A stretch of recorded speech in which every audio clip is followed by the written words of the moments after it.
hati.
Damai sejahtera dari Allah Bapa, itulah yang melampaui segala akal dan pikiranmu dalam Kristus Yesus Tuhan kita.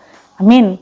Umat yang dikasihi dalam nama Yesus Kristus, selamat memasuki masa Advent yang ketiga. Firman Tuhan buat kita di masa Advent yang ketiga ini saya ambil dari Injil Matius pasal 3 ayat 1 sampai 3. Beginilah bunyinya.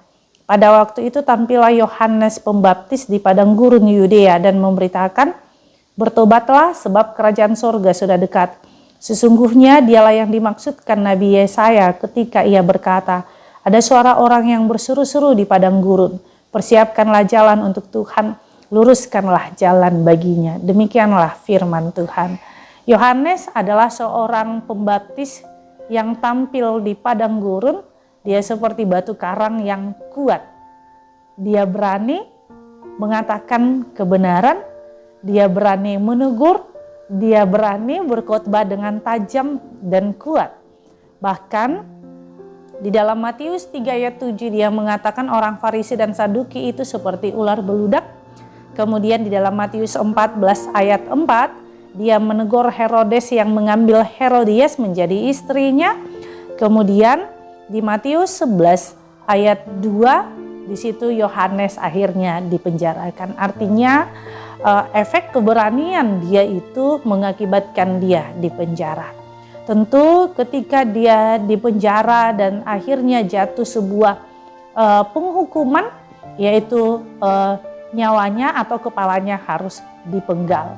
Saat itu kita melihat bagaimana iman daripada Yohanes sendiri, sikap untuk menghadapi itu.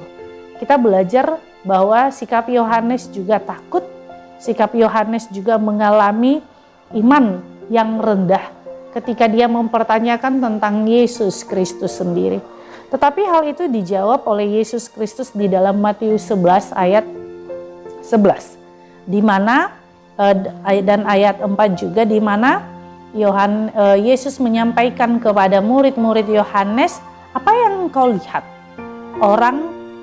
Katakanlah kepada Yohanes, orang buta melihat, orang lumpuh berjalan, orang kusta menjadi tahir, orang tuli mendengar, orang mati dibangkitkan, dan kepada orang miskin diberitakan kabar baik. Berbahagialah orang yang tidak menjadi kecewa dan menolak aku."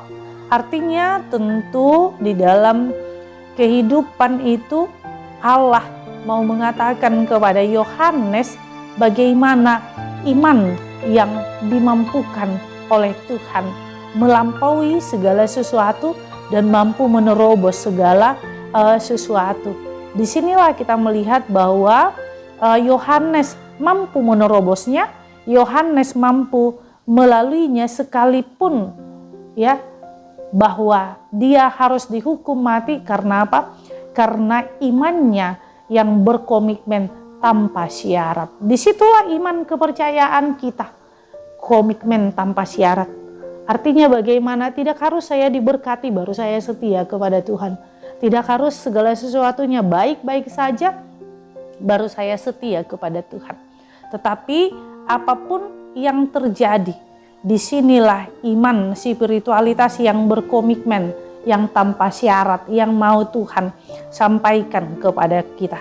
Sehingga kita melihat bagaimana di dalam Yakobus 5 ayat 9, ya, firman Tuhan katakan, saudara-saudara, janganlah kamu bersungut-sungut dan saling mempersalahkan, supaya jangan dihukum.